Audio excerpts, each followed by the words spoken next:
va a permitir el paso de un ion. Ese ion, ¿cuál es este de acá? El El sodio. El sodio, cuando pasa por los canales, va a estimular la, la depolarización de la membrana celular. Por lo tanto, tenemos dolor, tenemos percepción, ¿no? Sensibilidad, todo lo que está asociado a una percepción nerviosa es por el paso del sodio. Entonces, si yo les digo que el paso del sodio me va a ayudar a generar un estímulo, ¿cuál es el efecto del anestésico local en la neurona? Deprimir, inhibir. Otra, Deprimir, bloquea los canales de sodio, ¿no? Esto lo cierra automáticamente. Y tu ion sodio no va a pasar. Por lo tanto, al no pasar el ion sodio, estar cerrada toda la caja o caja, podemos decir, a nivel de la membrana celular, vamos a tener en este caso un bloqueo del ion y por lo tanto no se despolariza la membrana. ¿Bien? Entonces, siempre vamos a tener en este caso apertura de ion sodio y nosotros tenemos que bloquearlo. Eso es lo que hace mi anestésico local en la neurona, bloquea los canales de sodio para que tengamos la ausencia de la percepción de dolor. ¿Qué podemos decir de los anestésicos locales? Son fármacos que producen pérdida de sensibilidad en una región limitada del cuerpo, por eso son locales, ¿no? Anestesiamos una zona específica de la boca, bloqueando el estímulo nervioso al inhibir el canal de sodio, ¿no? Bloquea estos canales y no pasa el ion sodio. Seguimos. Estos fármacos producen pérdida de sensibilidad en una región limitada, por eso son locales, bloqueando el estímulo nervioso al inhibir el canal de sodio de la neurona. Eso es principalmente lo que hace el anestésico local. Ahora, cuando nosotros, por ejemplo, metemos aquí, ustedes me imagino se han puesto anestesia por alguna estación o un tratamiento, ¿no? Aparte de la ausencia de dolor, ¿qué otras sensaciones tienen? Hay un entumecimiento, correcto. ¿Qué más? Algunos sienten en este caso como si hubiera un edema, estuviera inflamado, ¿no? ¿Qué más? ¿Han escuchado hipersensibilidad dentinaria, sensibilidad dental? Sí, pero... ¿No? O sea, sí, pero eso no sería cuando... No, estoy preguntando si han escuchado el término sensibilidad dental o hipersensibilidad dental. Cuando, por ejemplo, toman los pacientes agua fría, caliente, tienen sensibilidad porque hay posición de qué capa de la dentina. La dentina, el esmalte esterosional, la dentina tiene túbulos dentinarios, está expuesta, tiene que hay sensibilidad. Entonces puedo también bloquear algunas neuronas que van a percibir la temperatura, ¿no? Para que el paciente no tenga sensibilidad dental. Si un paciente tiene sensibilidad dental y ustedes anestesia, su pieza de mano está irrigando agua y el paciente siente esa agua y le va a doler, ¿no? Entonces, ¿qué podemos hacer? Podemos anestesiar y las primeras fibras que vamos a anestesiar son las fibras que transmiten dolor. Si nosotros aumentamos la dosis, vamos a cambiar en este caso el bloqueo de sodio a nivel de fibras que transmiten temperatura, ¿no? Hace poco les hablé de lo frío, caliente con la hipersensibilidad dentinaria. En endodoncia, por ejemplo, cuando lleven el curso de endodoncia, hay una prueba que se llama prueba de vitalidad pulpar. Tienen acá su pieza dentaria y ustedes colocan un algodón con un spray frío que se llama endofrost. Es frío. Y este algodón frío contacta el diente y el paciente siente sensibilidad, ¿no? Para saber si está vital o está necrosada la pulpa. Pero en este caso la bloqueas con un anestésico local. Táctiles también, ¿no? Esa sensación de hormigueo, ¿no? Es justamente porque se han bloqueado las fibras hipotáctiles. Y las motoras, ¿no? El paciente puede hablar con un poco de dificultad, pero ¿qué pasa cuando el paciente se acerca para escupir, ¿no? Todo se chorrea, ¿no? sí. Tiene que decirle que se acerca al gasón, ¿no? Porque después todo se chorrea porque las fibras motoras o musculares también tienen efecto anestésico. ¿Bien? En odontología, tanto en medicina, podemos clasificar los anestésicos locales. Tenemos el grupo de las amidas y el grupo de los ésteres. Respecto a las amidas tenemos cuatro compuestos anestésicos y 3 de ellos usamos bastante en nuestra área odontológica: lidocaína, mepivacaína, articaína y la bupivacaína no lo usamos mucho. ¿Por qué? Vamos vamos a ver, primero, la lidocaína es un compuesto anestésico que acá en Perú generalmente lo encontramos con vasoconstrictor, ¿no? En otros países se encuentran con y sin vasoconstrictor. Mepivacaína tiene también vasoconstrictor, pero acá en Perú lo encontramos principalmente sin vasoconstrictor. La articaína es una anestesia, tiene tres diferencias bastante marcadas. Uno, tiene una acción muy rápida. Ustedes anestesian con articaína y el tiempo de espera es dilatado, ¿no? Otro, es mucho más prolongado el efecto anestésico de la articaína. Y también respecto a costos, ¿no? Las articaínas son más costosas que la lidocaína y ambas tienen también vasoconstrictor. ¿Qué podemos decir de la bupivacaína? Tiene un inicio más lento y el tiempo dilatado de la absorción. ¿Esto qué quiere decir? Cuando ustedes anestesian con bupivacaína o lidocaína, vamos a tener un inicio aproximadamente 2-3 minutos. Le preguntan al paciente si de repente tiene ausencia de sensibilidad de la lengua, los labios, el mentón, ¿no? Dependiendo si se ha colocado por ejemplo una anestesia troncular, pero en la bupivacaína el tiempo va a ser más dilatado todavía, entonces eso no nos conviene, ¿no? Ustedes no van a anestesiar y van a estar comentando al paciente todo el fin de semana que ha hecho 30, 40 minutos, ¿no? Necesitamos algo de un inicio mucho más rápido. Entonces eso comparten los tres compuestos anestésicos: lidocaína, mepivacaína y articaína. Los ésteres. Los ésteres, respecto a los ésteres tenemos 4. La benzocaína, que me imagino casi todos tienen benzocaína, que es el anestésico tópico. Clorprocaína, tetracaína y procaína. De estos 4 tenemos en odontología benzocaínas y tetracaínas. Más comercial la benzocaína. Pero en área de medicina podemos encontrar procaína y clorprocaína. Estos dos generalmente se infiltran en área de medicina, no odontología. ¿Cuál es el inconveniente cuando si nosotros infiltramos un éster? Como la procaína o la clorprocaína tienen más compuestos o más prevalencia a los pacientes que, por ejemplo, puedan desarrollar alergias. No pueden desarrollar alergias si nosotros anestesiamos ésteres o infiltramos ésteres. Por eso principalmente nosotros los administramos por vía tópica, ¿sí? La benzocaína. Ahora, hablando un poco de este cuadro que me imagino, si lo recuerdo, ¿no? El pH, ¿no? El pH, ¿qué es el? ¿Es el? Potencial hidrógeno, ¿no? Potencial hidrógeno que tiene 3 estados bastante marcados, ¿no? Tiene un estado ácido, neutro y uno alcalino. ¿Por qué es importante recordar el pH? Cuando nosotros estamos frente a un paciente que, por ejemplo, tiene una infección o tiene una inflamación, vamos a tener inconvenientes en el pH, a diferencia de un paciente sano. Vamos a ver cómo se ve un paciente sano. En un paciente sano, sin infección o sin inflamación, yo voy a tener un pH aproximadamente de 7.4, aproximadamente. Ahora, para que su anestesia tenga efecto, un efecto rápido, una buena absorción también, necesitamos que tenga también un pH. ¿Cómo sería el pH de nuestro compuesto anestésico? ¿Seguro? Es como si le dijera positivo con positivo o positivo con negativo. Si nuestro medio interno sano es alcalino, ¿cómo debería ser el pH de nuestro compuesto anestésico? ¿Seguro? Pero sería lo contrario, ¿no? Sería lo contrario. ¿Cómo sería, por ejemplo, si yo tengo algo alcalino versus algo ácido? Supuestamente se repele, ¿no? Supuestamente, ¿no? No siempre. Pero en este caso, ¿qué pasa si yo tengo alcalino y tengo también algo alcalino? Va a tener efecto y un efecto más positivo en mi anestesia, ¿sí? Porque el pH de mi anestesia va a ser también alcalino, ¿entienden? Alcalino el medio interno de un paciente sano y alcalino el pH también de mi anestesia. Por eso es que se absorbe correctamente, tiene un buen efecto en los tejidos, ¿sí?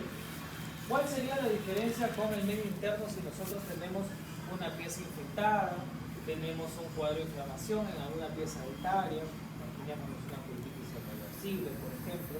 Va a cambiar el pH del medio interno. Por lo tanto, mi pH, si yo tengo un cuadro de infección oscila entre 4.8 a 3.5. Es ácido, correcto. Y mi pH de la anestesia, la lidocaína, por ejemplo, sería 7.9. ¿Eso quiere decir que va a tener efecto o no? No. Sí tiene, pero es muy bajo, ¿no? O puede en este caso no tener la misma prolongación de duración que compuesta anestesia. Puede variar, se puede reducir. Pregunta.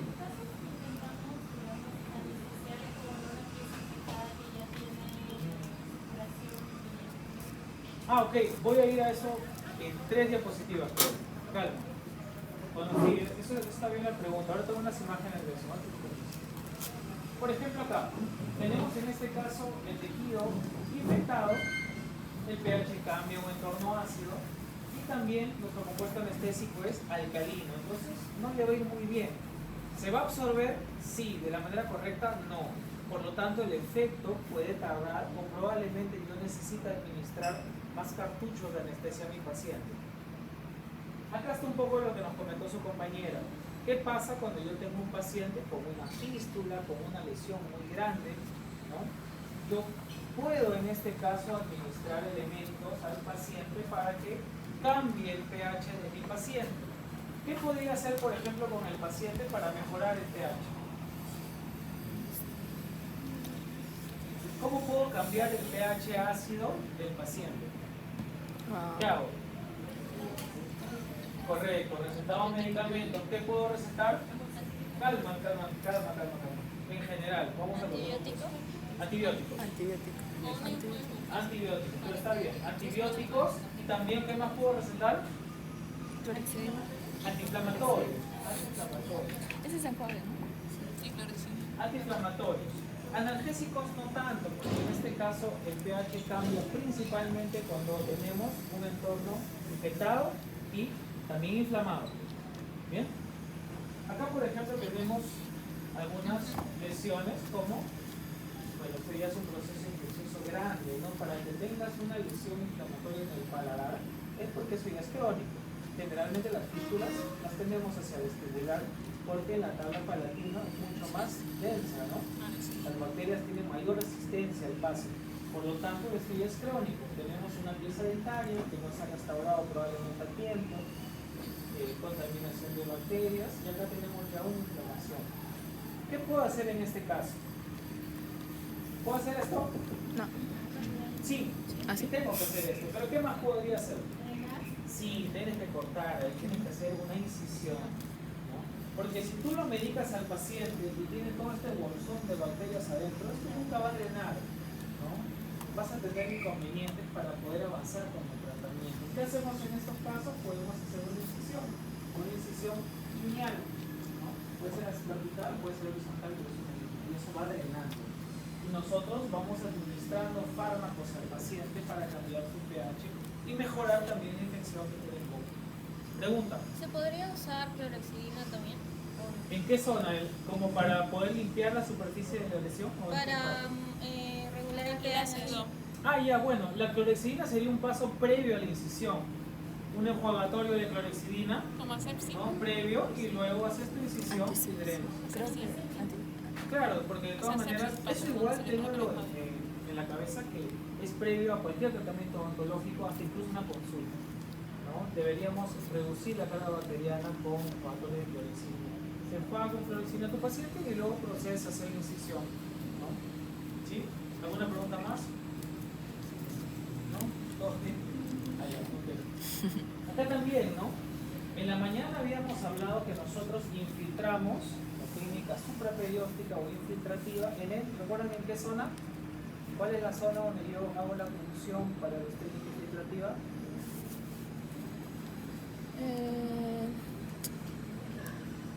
¿Recuerdan? ¿Cómo se llama esa zona donde yo hago la punción? Ya sabemos que es 45 grados, una aguja corta, 20 milímetros.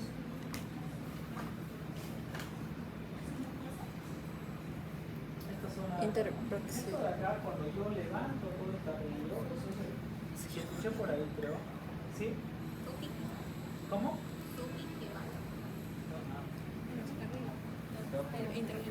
Escuché fondo. Fondo de surco. ¿Eso dijeron? No, no. Ya, fondo de surco. El fondo de surco, por ejemplo, en esta pieza, ¿no? ¿Qué pasa si ustedes anestesian el fondo de surco y empiezan a tener contacto con el líquido que tiene la lesión? ¿Qué puede pasar ahí? ¿Cómo se llama? Hay otra palabrita. Diseminar. Se disemina. Sí, no se puede diseminar. Pero en este caso, cuando se disemina es porque nuestra aguja ha tenido contacto, ¿no?, con la lesión, por lo tanto podemos diseminar la infección. ¿Qué podemos hacer acá? Algo similar a lo que hemos conversado hace poco. Tienes que drenar esa fístula, ¿no? Tienes que drenar esa fístula porque ni siquiera tenemos ahí fondo y surco. Y créanme que hasta ustedes con un explorador tocan esa lesión y empieza a supurar. Hay pacientes que, por ejemplo, ya tienen fístulas y ellos solitos se presionan, eso drena, se vuelve a formar de pus, así en ese ciclo, ¿no? Pero nosotros tenemos que drenarlo y tenemos que medicar al paciente. ¿Bien? Este es otro cuadro bastante frecuente, ¿no? Podemos tener la erupción de una tercera molar que está retenida. ¿Y te dieron a hacer la extracción o no? ¿No era necesario? Ah, no, tienes coreografía, está complicada, pero podemos tener en este caso un cuadro de pericoronaritis, podemos tener inflamación de la encía y por el tamaño de la mandíbula no encuentra un espacio de la tercera molar y puede crecer fusión angulada, impactando la segunda molar cristal. Vamos a tener acá bacterias y vamos a tener también inflamación. Cuando yo aplico en este caso una anestesia al paciente, ¿dónde quiero principalmente que se administre o se difunda este líquido? ¿Por los vasos sanguíneos o adyacente a la pieza dentaria? La pieza dentaria, ¿no? Porque en este caso, si se va por vía sanguínea, eso quiere decir que mi compuesto anestésico se va a absorber más rápido, se va a ir mucho más rápido. Por lo tanto, yo voy a tener algunos puntos importantes a considerar para saber de qué depende la tasa de absorción de mi anestesia. 1, el sitio de administración. 2, la dilatación también de los vasos sanguíneos, ¿no? Por ejemplo, cuando nosotros tenemos vasos sanguíneos, podemos tener así o pueden estar así. Estos vasos sanguíneos, ¿cómo se encuentran? En este ejemplo de acá, dilatados, correcto, y acá tenemos una constricción, ¿no?, de los vasos sanguíneos, están contraídos. ¿Por qué dice dilatación de vasos sanguíneos? Si un paciente viene con inflamación, ¿cómo están los vasos sanguíneos? Dilatados. ¿Sí? Todos dilatados. Están dilatados. ¿Qué? Si están dilatados, mi anestesia va a durar más o va a durar menos. Menos, correcto, va a durar menos. Entonces, acá tenemos dilatación de vasos sanguíneos y esto va de la mano con lo que hemos hablado hace poco. Si el paciente está muy inflamado, tiene rubor, calor, inflamación, los vasos sanguíneos dilatados, mi anestesia va a durar menos. Por lo tanto, es conveniente también que yo lo medique. ¿Sí? Bueno, dosis total administrada, en este caso va de la mano con la dosis máxima que hay que aplicarle a cada paciente. Pregunta. Sí. ¿Cuáles son los preanestésicos? Cuando te recuerdo de que está hablando profesionalmente, cuando estamos haciendo un tratamiento, ya la primera aplicación y digamos se va en 30 minutos, ¿cuándo tendríamos qué medicamentos o qué técnicas son las preanestésicas? Preanestésicas. Ajá. O sea, después de que se va la primera. Después de que se refiere a la después de que se va el efecto de la primera anestesia que pones, creo. O sea, ¿te refieres cuando tu compuesto anestésico no ha tenido efecto y tienes que reforzarlo con otra técnica? O cuando ya se ha terminado El efecto. Es que hay dos cosas diferentes. Por ejemplo, lo que tu compañera nos pregunta, y a veces pasa, imaginémonos que estamos haciendo una extracción de una tercera molar. Sí. Y en la mayoría de casos pasa. Pones 2, 3 cartuchos, haces la extracción y cuando estás suturando, el paciente siente dolor. ¿No? En ese momento no le vas a administrar un cartucho completo al paciente. Puedes trabajar con un tercio o si el paciente ya está por terminar, está suturando, puedes colocar un anestésico de corta duración. como por ejemplo un anestésico como la mepivacaína, ¿no? Un anestésico sin vasoconstricción, ¿sí? Ese es el primer escenario. El otro no entendí muy bien, pero para te refieres al intrapulpar, es una anestesia de refuerzo cuando nosotros colocamos de manera convencional y el paciente continúa con dolor. Un ejemplo, yo tengo una caries muy profunda en la pieza 3-7, coloco una técnica troncular, ¿no? Ya sabemos que me va a adormecer 8, 7, 6, 5 y 4, ¿no? Pero, ¿qué pasa si, por ejemplo, se empieza a hacer el tratamiento de endodoncia y sigo con dolor? Y el doctor me pone otro cartucho. Y sigue con dolor y otro cartucho, ¿no? Nosotros acá tenemos nuestro querido diente, estamos acá. Ya se hizo toda la apertura cameral, ya se retiró todo esto. Y cuando se ingresa la misma ¿cómo se llama? Los conductos, hay dolor, ¿no? En ese momento tú has colocado de repente 3 o 4 cartuchos o tronculares, cartuchos en este caso anestesia, y todavía le duele. ¿Qué tendrías que hacer ahí? Tendrías que colocar una anestesia que se llama intrapulpar. Es de todas, espero que en algún momento en clínica tengan la oportunidad de ponerla, porque de todas es la más dolorosa, pero es rapidísima. El paciente en un segundo le va a decir de la A a la Z, pero ya en un segundo lo saca, porque ya no le duele. Vienen con su anestesia y le inyectan directamente a la punta. Y ahí sí vas a tener en este caso. Va directo a la punta. ¿Bien? ¿Alguna pregunta más? ¿No? ¿Todo bien? Ya, y la utilización o no de un vasoconstrictor. Si yo de repente voy a hacer una restauración que no es muy profunda, pero el paciente tiene un poco de sensibilidad, me conviene utilizar una anestesia de corta duración. Por lo tanto, podría ser una anestesia que no tenga vasoconstrictor. Y si ya tengo una dilatación de los vasos sanguíneos, la anestesia se va a absorber más rápido, se va a diluir más rápido. Entonces me convendría utilizar, por ejemplo, una mepivacaína trabajo tranquilo, porque es de corta duración. Por eso, para la práctica les he solicitado mejor. Igual si tienen lidocaína todo bien, pero para que no se vayan anestesiados mucho tiempo, podemos trabajar con mepivacaína. Seguimos. Ya, hace poco hemos hablado entonces sobre los antiinflamatorios o analgésicos. ¿Qué es lo que nos dice este artículo? La premedicación con analgésicos, un ejemplo son los AINES, porque tenemos más. Ya en farmacología me imagino le van a enseñar qué fármacos podemos utilizar también con el paciente selectivo de los AINES, ¿no? Que es poco frecuente pero pasa. Es un método eficaz para mejorar el efecto del anestésico local, ¿no? La administración de antiinflamatorio. ¿Qué más? Los AINES están recomendados como suplemento a la anestesia local para reducir el dolor intraoperatorio en casos de uveitis irreversible, no es uno de tantos, el punto es que hay inflamación. Uno de los más recomendados es el ibuprofeno de 600, una hora antes de la administración del anestésico local. Si han tenido la oportunidad de comprar ibuprofeno, ¿han comprado en alguna oportunidad? Sí. ¿De cuánto compran casi siempre? Casi siempre encontramos de 400, al menos en la mayoría de farmacias. Podemos tener hasta 800 miligramos, pero es recomendable el 600 miligramos, que acá no se vende tanto, pero sí se encuentra en algunas farmacias ibuprofeno de 600. Y se puede administrar una hora antes del tratamiento. No es que ustedes lo llama el paciente y le hacen una receta por 3 días, ¿no? A menos que el paciente esté ya en un cuadro muy complejo que incluso hasta tengan que derivar. Pero necesitamos cambiar el pH interno más allá del cuadro antiinflamatorio de la pastilla que podamos recetar para que mi anestesia tenga efecto y no pueda trabajar. Si lo peor que les puede pasar es que no tenga efecto la anestesia y van a estar ahí 4, 5, 6 cartuchos y nada, ¿no?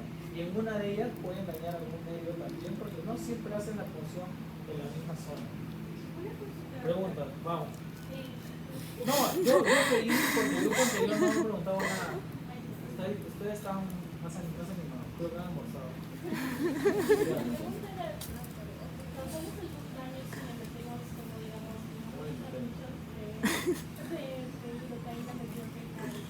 Sí, eso lo vamos a ver creo que 8 diapositivas más, pero sí vamos a hablar. Sí, por eso nosotros tenemos que aprender la dosis máxima de compuestos anestésicos por paciente. Sí, lo vamos a tocar. ¿También tendríamos que hacer el cálculo del peso?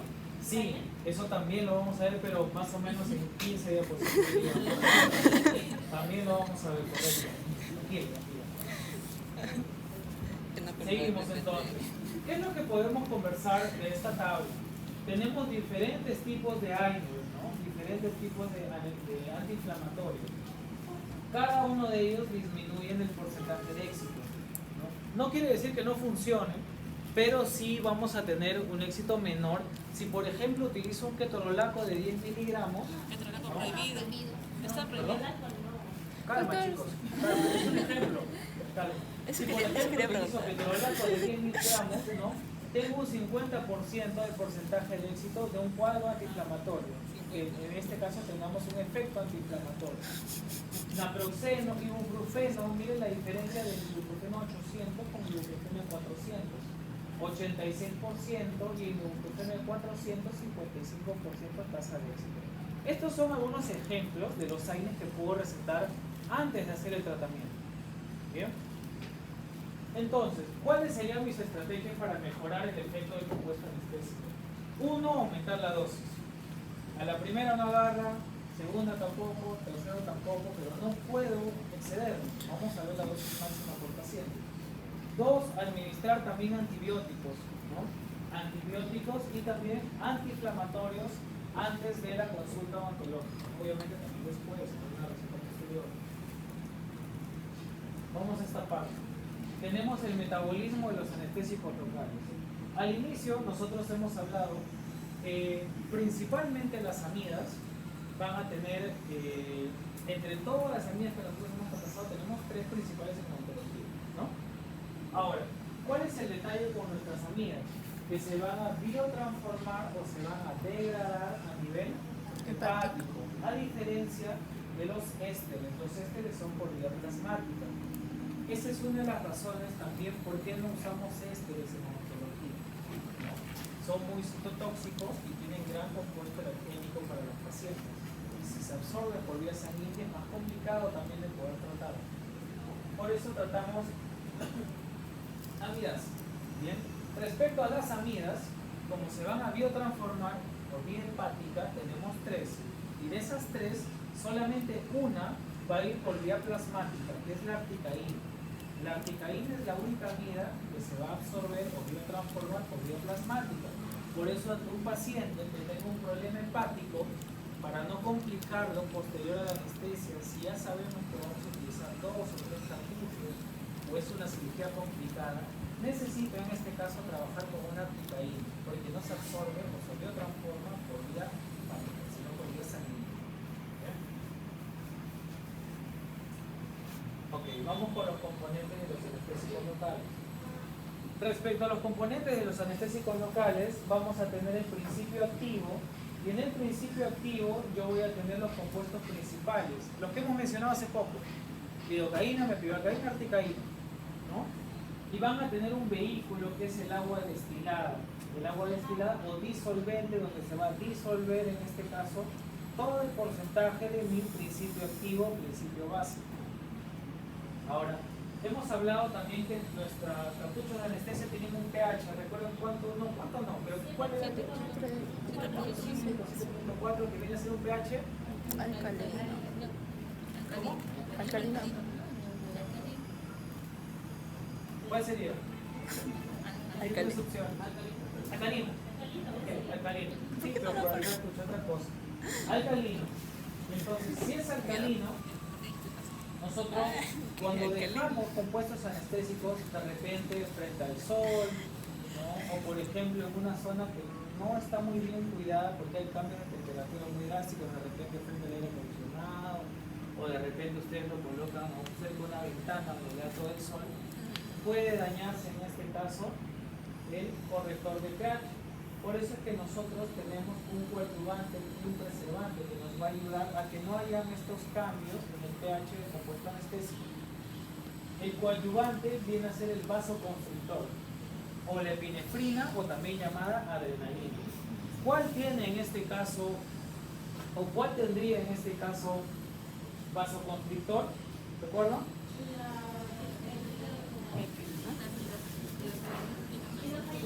Perdón. ¿Cuáles son?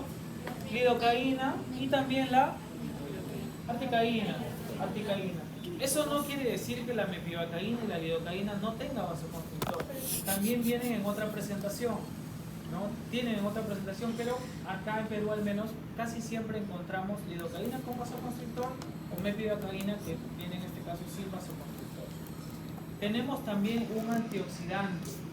El antioxidante es el que me va a proteger la epinefrina o la adrenalina ante los cambios de luz.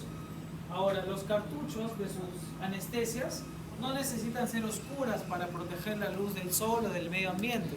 Son transparentes, ¿no? Son transparentes porque tenemos estos antioxidantes. Cuando tenemos pacientes que son alérgicos a compuestos anestésicos, la mayoría o gran parte de ellos va a ser alérgico al antioxidante, al bisulfito de sodio. Y la presentación de nuestro principio activo viene a ser el clorhidrato de lidocaína, mepivacaína, articaína. Y en este caso nosotros vamos a tener un antioxidante que protege la adrenalina, principalmente el bisulfito de sodio. Ese viene a ser uno de los compuestos que me genera más alergia, ¿no?, en una media de pacientes. ¿Sí? Pregunta. Entonces, ¿cuál sería lo recomendado para un paciente que es alérgico a los? Mira, lo que pasa es que en este caso el antioxidante que viene a ser el bisulfito, ¿ya? El bisulfito es un antioxidante que protege la adrenalina. Entonces tienes que utilizar un compuesto anestésico que no tenga adrenalina. Al no tener adrenalina no tiene bisulfito. ¿Sí? Mira, vamos a ver acá, en vez de ver los celulares, vamos a ver la pantalla. Tengo un antioxidante como el bisulfito de sodio. El bisulfito de sodio protege mi adrenalina, que es la epinefrina o el vasoconstrictor. Por lo tanto, tendríamos que utilizar un compuesto anestésico que no tenga bisulfito. Uno sin epinefrina o sin adrenalina. Esa sería la opción de tratamiento. ¿Sí? Vamos a los vasoconstrictores entonces. Los vasoconstrictores son drogas que que comprimen a los vasos sanguíneos y de esta manera controlan la perfusión de los tejidos, ¿no? Vamos a aprovechar el dibujo de este vaso.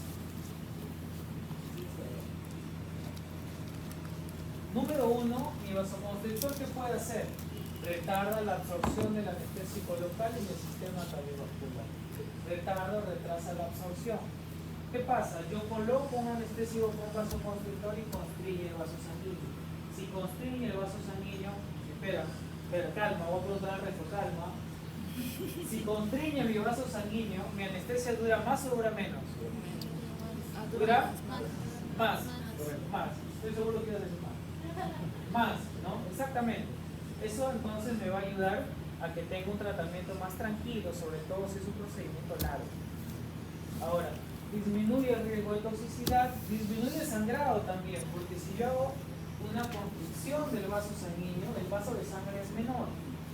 Por eso, una de las maneras, cuando ustedes de repente, en alguna ocasión, en sus consultorios, o acá en la clínica quizá, corten un vaso sanguíneo en un calibre mayor, una de las maneras de reducir el sangrado es anestesiando directamente en la zona, ¿no? ¿Se entiende por qué, no? No para dormir la zona, sino para que disminuya el sangrado.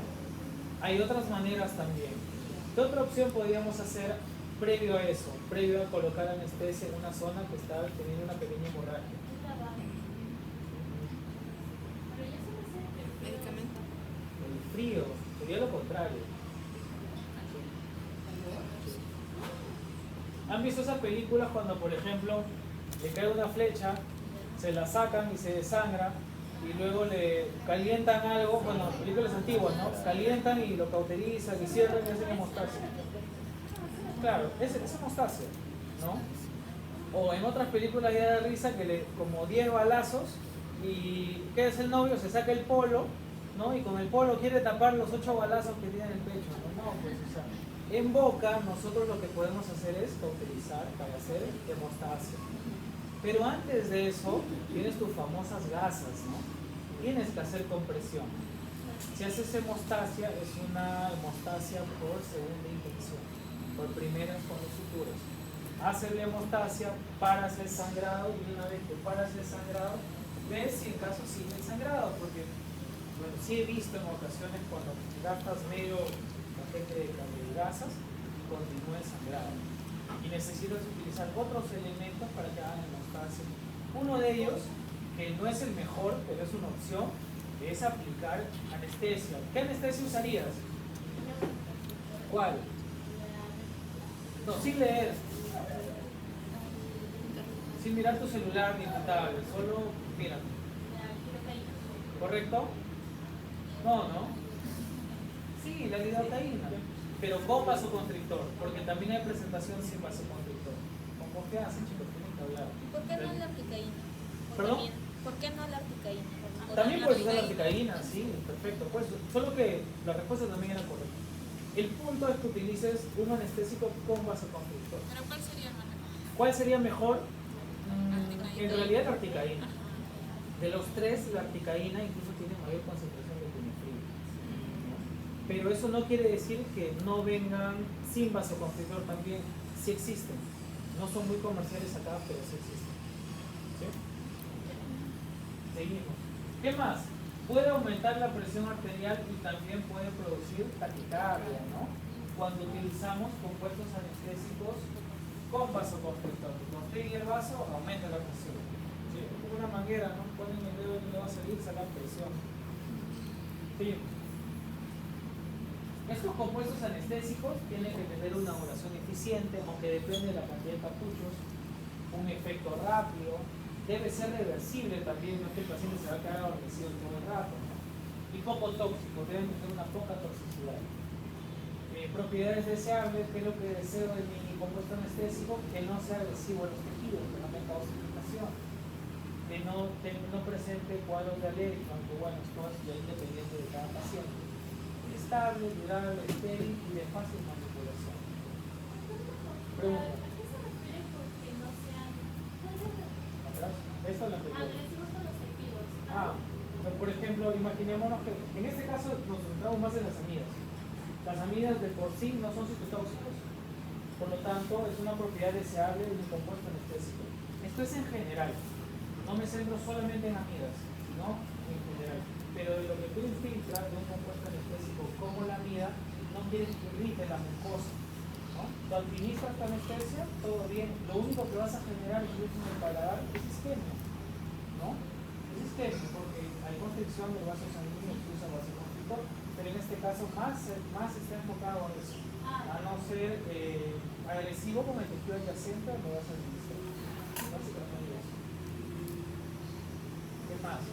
Rápida degradación y eliminación, baja toxicidad sistémica, que no produzca reacciones de hipersensibilidad, eso depende, y que no produzca también daño permanente de la estructura nerviosa. Yo recojo, este ítem de acá, o esta opción de acá, sí es importante que nosotros la sepamos al pie de la letra, porque podemos administrar mal la anestesia. ¿Qué pasa, por ejemplo, si nosotros directamente perforamos un nervio, dañamos un nervio, laceramos un nervio? Ya hemos hablado en las primeras diapositivas, ¿recuerdan? Los componentes de este axón y lo podemos dañar. ¿Va a haber una reparación? Sí, pero es bastante lenta, ¿no? Pero lo ideal es que en este caso sea reversible y no cause daño a la estructura nerviosa. Efectos adversos. Vamos a responder la otra pregunta de su compañera. Efectos adversos de los anestésicos locales. Son varios, ¿no? Vamos a hablar uno por uno. A nivel cardiovascular, podemos tener hipotensión o podemos tener lo contrario, que sería un cuadro de taquicardia, ¿no? De estos dos, ¿cuál es más frecuente? Un cuadro de taquicardia. Pero podemos tener también un paciente que les diga, la última vez que me pusieron anestesia, se me bajó la presión, doctor, estaba temblando, tenía frío, y eso no tiene nada que ver con alergia. Simplemente es un efecto adverso o secundario del compuesto anestésico. ¿Sí? A nivel del sistema nervioso central podemos tener mareos, diplopía o convulsiones. Esto también puede pasar. Por eso también como sugerencia, siempre lo comento, si la cita es a las 3 y el paciente viene corriendo a las 3:30, que espere un rato, ¿no? Ese paciente está hiperventilado, ¿no? Entonces está hipertenso, su persona que debe seguir repentinamente. Hay que esperar un rato, que esté ahí tranquilo, 20 minutos más, y luego empezamos a trabajar. ¿Sí? Todo siempre con calma para que no tengamos inconvenientes Cuadros de alergia, esto lo hemos conversado en los seminarios la semana anterior. Y podemos tener también hipotimia o cuadros de síntomas. ¿Qué pasa si, por ejemplo, ustedes anestesian, pasan los minutos y el paciente posteriormente a la aplicación de la anestesia se desmaya? ¿No? ¿Han escuchado sobre esos casos? ¿No? Desmayos, hipotimia, síncope. Sí, aunque en este caso los pacientes, claro, como están hiperventilados, podemos tener dos escenarios. El primero es el síncope vasovagal, ¿no? ¿Qué quiere decir este cuadro de síncope? El paciente va a tener una pérdida de la conciencia repentina, diferente a la lipotimia, ¿no? La lipotimia es un cuadro mucho más lento, el paciente no es que se desploma inmediatamente. Por suerte para nosotros, el paciente siempre está en la unidad dental, ¿no? Pero se puede desmayar. ¿Y qué podemos hacer? ¿Cómo? Cachetadas. ¿Se desmayan también ustedes? ¿Qué hacen? Alcohol, esa es la de la abuelita. Para esto hay que recordar que cuando tenemos un desmayo, tenemos una hipotensión, si es en este caso un efecto secundario por la anestesia, la unidad dental, entonces bajó la presión del paciente, ya tiene una hipotensión. No, sin buscar, calma, vamos a pensar un poco. Bajó la presión del paciente, ¿no? ¿Qué hago? ¿Qué se les ocurre?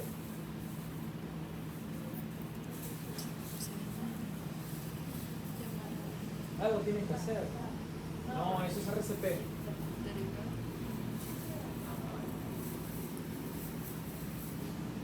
¿Cómo? Ah, ya está muerto el paciente. El paciente está en la carótida. ¿Y qué? Ya le tomas el... No, pero está respirando el paciente. ¿Y qué pasa si te quedas tomando el pulso, ¿no? Y después qué más, ¿no? Hasta que ya no hay pulso. Tenemos que llevar sangre al cerebro, ¿no? Sí. A ver, calma, vamos a explicar bien esa parte. Repite, por favor, más fuerte. En el caso de que si el paciente se llega a desmayar, Sí. a mí me enseñaron en el curso de primeros auxilios, Correcto. debemos acostar al paciente y hacer de que éste lleve las piernas para que la sangre retorne al cerebro. ¿Cómo se llama esa maniobra? ¿Te acuerdas? Sí lo ven haber mencionado. ¿Dónde llevas el curso? ¿Tú en Rafa? Ah, bueno, ok. Ya vamos a está bien, está bien, al menos lo ha respondido. Mira, ¿hace cuánto tiempo lo llevó? 2 meses. Ah. Yo pensé 3 años, 4 años, pero está bien, 3 meses. Ese se llama tren del embudo. Ustedes lo que hacen, como hizo su compañera, estrechaba al paciente, por suerte está en la unidad dental, levantan las piernas, ¿no? Pulso, no 90 grados. Levantan las piernas, esperamos un momento y la sangre retorna al cerebro hasta que el paciente empiece ya a tomar conciencia poco a poco y suspendemos el tratamiento, ¿no, chicos? No que fin de mes voy a cobrar, ¿no? Necesito hacer el tratamiento, suspendo en este caso. Podemos tener hipotimia, síncope y también otra complicación que es la más frecuente es un cuadro de dolor. ¿Por qué duele cuando yo anestesio? ¿Por qué? ¿Por qué duele cuando yo anestesio? ¿Qué es lo que duele? El medicamento. Por acá dicen el líquido, solamente líquido. Y la pon. Ok, vamos a acercarnos. Líquido, temperatura, ¿qué más? Función. ¿Cómo es la presión? Rapidez con la que. Presión. ¿Algo más? La... Está disparando. Ah. ¿Qué más? ¿Cómo se dice? Dime.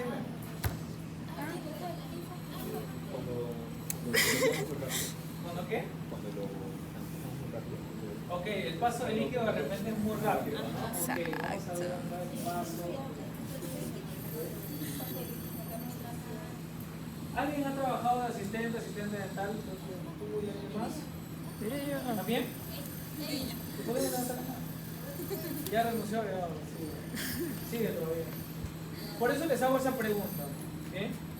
¿Qué opinan? ¿Debemos calentar los cartuchos de anestesia antes de administrarlos? ¿Han escuchado algo de eso? No. Nuestra compañera dice no. Los demás han visto o ha visto a la doctora de repente o de frente ponen el cálculo y listo. Sí, de frente. De frente nomás. Fría. Fría. También es una opción, no necesariamente lo vamos a hacer. Solo es una recomendación. Ahora, vamos a ver. Tu compañera ha mencionado que una de las maneras de cambiar la temperatura es frotándolo con las manos. ¿De qué otra manera podemos hacerlo? ¿Recuerdan el baño María? El baño María, ¿no? Nosotros ya tenemos de manera específica la temperatura, lo que vamos a colocar el instrumento, tu ensayo, lo que sea, ¿no? Ya tenemos la temperatura exacta. Pero en un consultorio dental no tenemos baño María. Es imposible, es casi imposible, no lo usamos. Generalmente está en laboratorios, ¿no? Para otra rama. Sin embargo, cuando nosotros estaba adelantando. Baño María no tenemos, uno frotar en este caso con las manos, y tenemos otra opción también que ya no se hace. ¿Cuál era? La del mechero, ¿no? ¿Qué pasa? Prende, flamea, ¿no? Flamea, la luz, y ya está, así a veces cambia, hasta el guante se quema. Pero, ¿cuál es el objetivo de cambiar la temperatura del cartucho? Para que no sienta dolor. La temperatura, pero que no sienta dolor. ¿Cuánto tenemos aproximadamente temperatura nosotros? 23. Y nuestro cartucho de anestesia está también a temperatura ambiente. Pero depende de donde nosotros lo hemos almacenado, ¿no? No siempre va a tener una temperatura similar. Por lo tanto, una de las maneras sí es frotando. Eso lo van a ver más en odontopediatría. En odontopediatría lo usan más con los niños porque saben cómo son los niños, ¿no? Pero no se debería calentar en exceso el cartucho de anestesia. ¿Por qué? También puede generar. Vamos a quedarnos con ese concepto. Cambia una composición del compuesto anestésico que ahora vamos a ver. Vamos a ver esta tesis de un colega. ¿Qué es lo que él estudió? La influencia de la temperatura de lidocaína al 2% con adrenalina 1 en 80.000 sobre el dolor por inyección e inicio de acción en el bloqueo del nervio de caducidad. ¿A qué conclusión llegó? Que la administración de lidocaína al 2% con adrenalina a 37 grados centígrados produce menor intensidad de dolor y menor tiempo de inicio de acción en comparación de la administración del anestésico local a temperatura ambiente. ¿Es positivo? Sí, nosotros podemos cambiar la temperatura, pero sin sobrecalentar el compuesto anestésico, porque sí podemos alterar su composición. Ahorita vamos a ver exactamente esto. No, esto lo tengo que decir ahora. De todos los componentes del compuesto anestésico, vamos a inactivar el vasoconstrictor. ¿Bien? Inactivamos el vasoconstrictor si nosotros estamos flameando mucho tiempo el compuesto anestésico. Por eso no se debería hacer. Y puede causarte inconvenientes durante el procedimiento, ¿no? Por ejemplo, tu anestesia se va más rápido. No tiene un buen efecto. Esto lo habíamos visto también la última vez, ¿no? Casos de pacientes que presenten un rash alérgico, ¿no? Que tengan prurito en algunas zonas. Tenemos siempre que evaluar al paciente porque si el paciente es alérgico, en este caso, a un compuesto de anestésico, vamos a tener que hacer una interconsulta, no podemos continuar. Acá, por ejemplo, tenemos dos círculos, ¿no? En las zonas eritematosas del brazo del paciente. ¿Esta qué sería? Correcto, lidocaína, ¿no? Y acá tenemos una L, lidocaína. Y en este caso se va observando la presencia de algunas pápulas, inflamación en la epidermis, para saber si tenemos una reacción negativa o positiva del compuesto anestésico del intestino. Ahora vamos a responder la tercera pregunta de su compañera, para que vean que cumplo. ¿Ya? Vamos a ver las dosis de cada compuesto anestésico. ¿Sí? Yo les había comentado que la lidocaína puede venir con o sin adrenalina. Generalmente encontramos aquí lidocaína con epinefrina por vasoconstrictor. Si hablamos de lidocaína con adrenalina en adultos, la dosis máxima en adultos es de 7 miligramos por kilo de peso. 7 miligramos de lidocaína por cada kilo que tenga mi paciente. En el caso de niños es de 5 miligramos por kilo de peso. Y esto cambia cuando nosotros trabajamos sin adrenalina. En adultos, 4.5 miligramos por kilo de peso. Y también en niños se modifica teniendo 4 miligramos por kilo de peso. ¿Bien? Estas son algunas de las presentaciones comerciales. Tenemos lidocaína, Silonex, esta silocaína, por ejemplo. Tenemos 2, 4, 5 ejemplos. La concentración de lidocaína es el primer número que está con el porcentaje, el 2%. Pero acá nosotros tenemos uno en 50.000, uno en 80.000, uno en 100.000. ¿Qué significa eso? Que por 1 de lidocaína va a estar disuelto en 80.000 de agua. Ahora ven sus cartuchos, tranquilos, al final lo van a ver. Si yo les pregunto, por ejemplo, vamos a preguntar a esta mesa. Primero esta mesa y ahí voy con la otra. No vayan a soplar, de ahí lo voy a contar a ustedes. ¿Ya? Vamos a ver esta diapositiva. Si yo les pregunto, pues tenemos acá 2, 4, 5 ejemplos. Los dos que están subrayados, lidocaína 2% con adrenalina y este que está 1 en 100.000. ¿Cuál está más concentrado, el primero o el segundo? El primero. Espérate. El segundo. El primero. ¿Quieres pasarte al otro equipo? No, sí. El primero. ¿Ustedes, el primero o el segundo? ¿Cuál estaría más concentrado de estos dos que están subrayados? Este. Ya, esperen. Ya, los dos coinciden que es el primero. ¿Sí? Vamos con usted. Está grabado, ¿ah? Mira, está teniendo su grabación. ¿Por qué el primero? Porque está disuelto en... ¿Alguien más? Pero vamos con esta mesa. ¿Sí? Tal vez es porque ¿Cómo que tal vez? bueno, hay menos porque hay menos concentración de agua, entonces puede ser que Ya, hay pues, menor cantidad. mayor porcentaje de Ok, nos quedamos con este concepto. Ustedes coincidieron con el primero, ¿cierto? ¿Por qué vamos con su compañero? Valeria, ¿cierto? Vamos, ¿por qué? Primero porque está disuelto uno en solamente 880.000 miligramos de agua, no que los demás cantidad de agua. El otro tiene más agua, ¿no? Bien. Ok. Todo bien. El otro compuesto tiene 1 en 100.000, por lo tanto tenemos más agua, ¿no? Está más disuelto y este está más concentrado, ¿no? El segundo, 1 en 80.000, correcto. La dosis máxima de mepivacaína. Tenemos mepivacaína con adrenalina, con vasoconstrictor en adultos, 6.6 miligramos por kilogramo de peso. Y esto cambia cuando no tenemos epinefrina. No cambia, es lo mismo, pues chicos. Todos se sientan la cabeza, es lo mismo. Miren acá, tanto en niños como en adultos tenemos la misma concentración de la mepivacaína, así sea con adrenalina o sin adrenalina. Y comercialmente aquí vamos a encontrar más mepivacaína sin vasoconstrictor. Bueno, esto es similar al ejemplo anterior, ¿no? Mepivacaína 2% con adrenalina, 1 de mepivacaína en 100.000 de agua.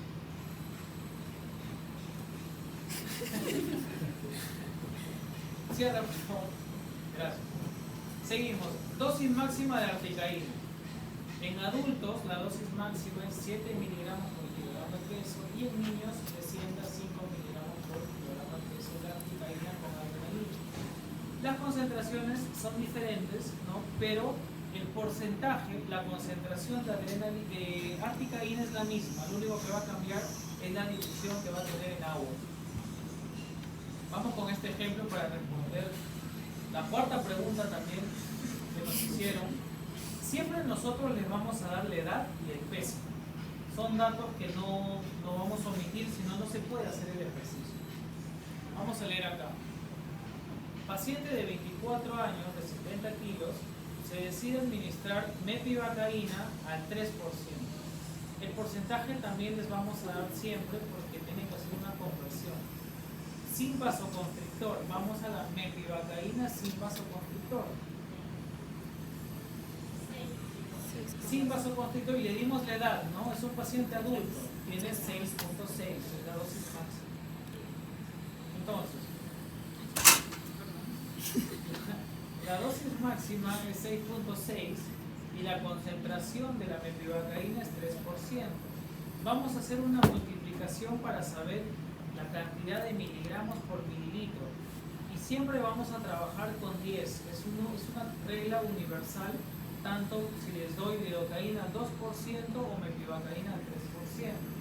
En este caso, si es mepivacaína al 3%, sería 30 miligramos por mililitro.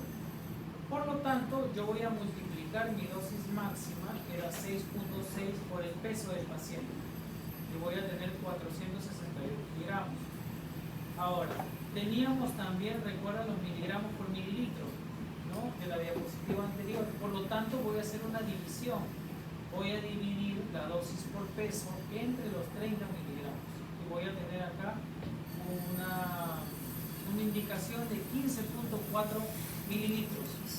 Ahora yo les pregunto, ¿qué opinan? ¿15.4 mililitros está bien? ¿Es mucho? ¿Es razonable? ¿O les parece que es una cantidad de es cartucho, ¿ah? 15 cartuchos por paciente?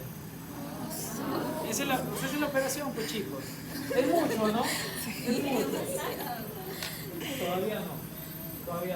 Recuerda, la dosis máxima, que es la tabla que les enseño en diapositivas anteriores, es el compuesto por kilo. La dosis máxima del compuesto por cada kilo del paciente.